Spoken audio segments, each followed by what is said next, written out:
સવારે 6 થી 8 વાગ્યા સુધીમાં રાજ્યના 135 તાલુકામાં વરસાદ 2 કલાકમાં સુરેન્દ્રનગરના ચૂડામાં 3.46 ઇંચ વરસાદ, તિલકવાડામાં 2.76 ઇંચ વરસાદ.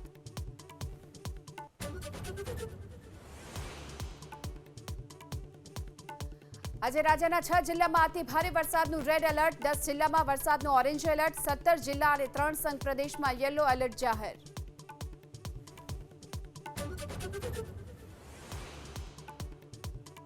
નવસારી શહેરમાં ભારે વરસાદને પગલે નવસારી સુરત સ્ટેટ હાઈવે થયો બંધ, પાણી ભરાયેલા હોવાથી લોકોની વધી મુશ્કેલી.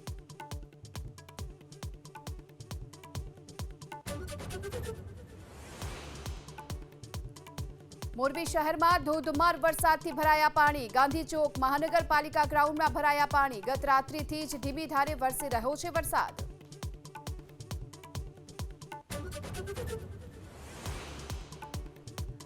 રાજકોટના અલગ અલગ વિસ્તારોમાં વરસાદ, રાજકોટમાં આજે વરસાદનું છે રેડ એલર્ટ, સરકારી અધિકારીઓ અને કર્મચારીઓની રજા કરાઈ રદ.